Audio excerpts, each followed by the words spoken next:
নমস্কার বন্ধুরা, এই মুহূর্তে রয়েছে রাজ্যের সকল কৃষকদের জন্য বিরাট বড় সুখবর। আপনি যদি একজন কৃষক হয়ে থাকেন এবং পশ্চিমবঙ্গ সরকারের কৃষক বন্ধু প্রকল্পের নাম নথিভুক্ত করে রাখেন, তাহলে আপনার জন্য রয়েছে বিরাট সুখবর। কৃষক বন্ধু প্রকল্পের প্রথম কিস্তি অর্থাৎ খরিফ মরশুম টাকা কবে থেকে দেওয়া হবে, এই বিষয়ে কিন্তু সঠিক আপডেট জানানো হয়েছে আজকের এই ভিডিওটির মাধ্যমে। তাই বন্ধুরা, ভিডিওটি সম্পূর্ণ দেখবেন, একটু স্কিপ করবেন না, তাহলে জানতে পারবেন অনেক কিছু আপডেট। কৃষক বন্ধু প্রকল্পের টাকা দেওয়ার পাশাপাশি কৃষক বন্ধু প্রকল্পের ভাতা বৃদ্ধি সংক্রান্ত নতুন আপডেট জানানো হয়েছে এই ভিডিওটির মাধ্যমেই। তো বন্ধুরা, এবার দেখে নেওয়া যাক কী বলা হয়েছে আজকের এই প্রতিবেদনে। কৃষক বন্ধু প্রকল্পের প্রথম কিস্তি খরিফ মরশুম টাকার আপডেট। কৃষক বন্ধু প্রকল্পের ভাতা বৃদ্ধি সংক্রান্ত নতুন আপডেট। কলকাতা, 4 জানুয়ারি 2025 শনিবার। দেশের অধিকাংশ মানুষ এই কৃষিকাজের ওপর নির্ভরশীল, আর এই কৃষকদের কথা মাথায় রেখেই রাজ্য সরকার এবং কেন্দ্রীয় সরকার বিভিন্ন প্রকল্পের সূচনা করেছেন। রাজ্য সরকারের বিভিন্ন জনপ্রিয় প্রকল্পগুলির মধ্যে কৃষক বন্ধু প্রকল্প হলো অন্যতম এক প্রকল্প। এই প্রকল্পের মাধ্যমে কৃষকদের বছরে 2টি কিস্তিতে টাকা দিয়ে আর্থিকভাবে সহায়তা করে থাকে। রাজ্যের কৃষকদের জন্য বিরাট সুখবর। কৃষক বন্ধু প্রকল্পের 2টি কিস্তির মধ্যে প্রথম কিস্তি হলো খরিফ মরশুম। এই কিস্তির টাকা দেওয়ার সময় হলো এপ্রিল মাস থেকে শুরু করে সেপ্টেম্বর মাস পর্যন্ত, এবং দ্বিতীয় কিস্তি হলো রবি মরশুম। এই কিস্তির টাকা দেওয়ার সময় হলো অক্টোবর মাস থেকে শুরু করে পরের বছরের মার্চ মাস পর্যন্ত এই সময়ের মধ্যে। কৃষক বন্ধু প্রকল্পের মাধ্যমে যে সমস্ত কৃষকদের জমির পরিমাণে 1 একর বা তার বেশি রয়েছে, তাদের বছরে 2টি কিস্তি অর্থাৎ খরিফ মরশুম এবং রবি মরশুম মিলিয়ে মোট 10,000 টাকা, এবং যে সমস্ত কৃষকদের জমির পরিমাণ 1 একরের কম রয়েছে, তাদের জমির আনুপাতিক হারে বছরে 2টি কিস্তি মিলিয়ে সর্বনিম্ন মোট 4,000 টাকা দেওয়া হয়ে থাকে। এছাড়াও এই প্রকল্পের নথিভুক্ত 18 থেকে 60 বছর বয়সের কোনো কৃষকদের অকাল মৃত্যু হলে তার পরিবারের ক্ষতিপূরণ বাবদ 2 লক্ষ টাকা অনুদান দেওয়া হয়ে থাকে। নতুন বছর শুরু হলো, তাই রাজ্যের প্রত্যেকটি কৃষকরা কৃষক বন্ধু প্রকল্পের প্রথম কিস্তি টাকার জন্য অপেক্ষা করছে। 2024 সালের প্রথম কিস্তি অর্থাৎ খরিফ মরশুম টাকা 13 জুন থেকে কৃষকদের টাকা দেওয়ার শুরু হয়েছিল। বিভিন্ন সূত্র মারফত জানা যাচ্ছে 2024 সালে প্রাকৃতিক দুর্যোগের কারণে কৃষকদের ফসলের অনেক ক্ষয়ক্ষতি হয়েছে। তাই এই বছরের প্রথম কিস্তি অর্থাৎ খরিফ মরশুম টাকা এপ্রিল মাসের দ্বিতীয় সপ্তাহ থেকেই টাকা দেওয়া শুরু হবে। কোনো রকম ফাইনাল তারিখ না জানা গেলেও সম্ভাব্য এরকমটাই জানা গেছে। তো বন্ধুরা, আপনারা মনে রাখবেন যে এই কৃষক বন্ধু প্রকল্পের কিন্তু প্রথম কিস্তির টাকা এপ্রিল মাসেই দেওয়া শুরু হবে, এরকমটা কিন্তু আপডেট পাওয়া গেছে।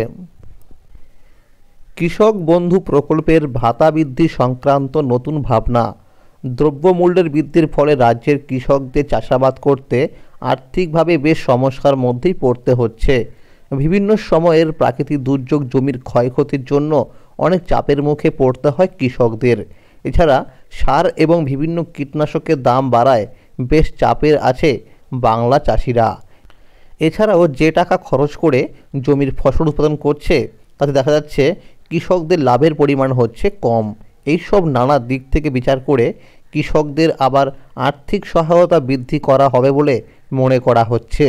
রাজ্যের কৃষকদের জন্য নতুন ভাবনা শুরু করে দিয়েছে রাজ্যের মাননীয় মুখ্যমন্ত্রী মমতা বন্দ্যোপাধ্যায়। 2024 লোকসভা ভোটের আগে রাজ্য বাজেটে অর্থমন্ত্রী চন্দ্রিমা ভট্টাচার্য মহিলাদের লক্ষ্মীর ভাণ্ডার প্রকল্পের টাকা বাড়িয়েছিল। লক্ষ্মীর ভাণ্ডার তৃণমূলকে বেশ ভালো রকম ইন্ধন জুগিয়েছে। বিভিন্ন সূত্র মারফত খবর পাওয়া গেছে আগামী বিধানসভা নির্বাচনের আগে আরও একবার সরকারি বিভিন্ন প্রকল্পের ভাতা বৃদ্ধি করা হবে। এবারে নতুন ভাবনা মূলত কৃষকদের নিয়েই।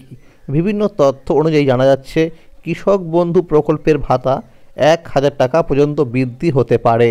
অর্থাৎ 10,000 টাকার পরিবর্তে মিলবে 11,000 টাকা এবং 4,000 টাকার পরিবর্তে মিলবে 5,000 টাকা।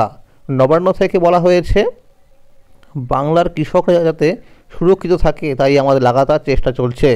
যেহেতু এই ব্যাপারে সরকারের তরফ থেকে কোনো রকম অফিসিয়ালি আপডেট আসেনি, প্রকল্পের টাকা বৃদ্ধি হলে সকল কৃষকদের মনোবল বৃদ্ধি পাবে। মনোবল বৃদ্ধি পেলেই কৃষিকাজে সাফল্য আসবে। সমস্ত কৃষকদের এই দুটি কাজ অবশ্যই করে রাখতে হবে। 1 নম্বর বলা হয়েছে, যে সমস্ত কৃষকদের পেমেন্ট স্ট্যাটাসের ঘরে কেবিআইডি নাম্বার এবং আধার কার্ডের নাম্বার দেখাচ্ছে না, তাদের অবশ্যই ব্লক অফিসে বা বিডিও অফিসে গিয়ে আধার সংযুক্তিকরণের ফর্ম পূরণ করে জমা করতে হবে। জমা করার সময় অবশ্যই আধার কার্ডের সাথে মোবাইল নাম্বার লিঙ্ক করে রাখতে হবে এবং ভোটার কার্ড এবং আধার কার্ড অরিজিনাল সহ জেরক্স করে তাতে নিজে স্বাক্ষর করে জমা করতে হবে। জমা করার পর 7 দিনের মধ্যেই আবার পুনরায় স্ট্যাটাসের ঘরে আধার কার্ডের নাম্বার এবং কেবিআইডি নাম্বার চলে আসবে। আধার সংযুক্তিকরণ করার সময় অবশ্যই কৃষকদের আধার কার্ডের সাথে মোবাইল নাম্বার যুক্ত রাখতেই হবে। আধার কার্ডে যদি কোনো রকম কৃষকদের নামের বানান, জন্ম তারিখ, ঠিকানা ভুল থাকে তাহলে অবশ্যই আধার কেন্দ্রে গিয়ে কারেকশন বা সংশোধন করতে হবে।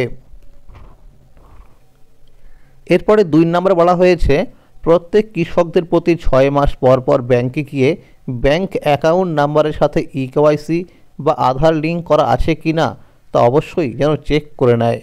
প্রত্যেক কিছুতে দেখা যায় এই ইকেওয়াইসি না থাকার কারণে অনেক কৃষকরাই টাকা পান না। চলতি বছরে রবি মরশুম টাকা দেওয়ার সময় দেখা গেছে অনেক কৃষকদের ব্যাংক অ্যাকাউন্ট নাম্বারের সাথে আধার লিঙ্ক বা কেওয়াইসি করা না থাকার কারণে টাকা ক্রেডিট হয়নি। ব্লক অফিস থেকে রাজ্যের সমস্ত কৃষকদের বলা হয়েছে ব্যাংকে গিয়ে অ্যাকাউন্ট নাম্বারের সাথে কেওয়াইসি করে নিতে। তো বন্ধুরা, আপনারা কিন্তু এই দুটি কাজ অবশ্যই করে রাখবেন। বিশেষ করে আপনার ব্যাংক অ্যাকাউন্ট নাম্বারের সাথে ইকেওয়াইসি বা আধার লিঙ্ক করা আছে কি না এটা কিন্তু অবশ্যই চেক করে নেবেন। যদি আপনার অ্যাকাউন্ট নাম্বারের সাথে ইকেওয়াইসি করা না থাকে তাহলে আপনি সেই ব্যাংকে থেকে একটি ইকেওয়াইসি ফর্ম সংগ্রহ করবেন এবং সেটি ফিল আপ করে তার সাথে আধার কার্ডের জেরক্স এবং প্যান কার্ডের জেরক্স জমা করে দেবেন। দেখবেন জমা করার কিন্তু 24 ঘন্টার মধ্যেই আপনার ব্যাংক অ্যাকাউন্ট নম্বরের সাথে ইকেওয়াইসি সম্পন্ন হয়ে যাবে। তো বন্ধুরা, আজকের এই ছিল আপডেট। এরকম আরও আপডেট পেতে হলে অবশ্যই মনে করে চ্যানেলটিকে সাবস্ক্রাইব করে রাখবেন এবং সকলের কাছে শেয়ার করে দেবেন। যদি এই ভিডিওটি ভালো লাগে অবশ্যই লাইক করে দেবেন। ধন্যবাদ।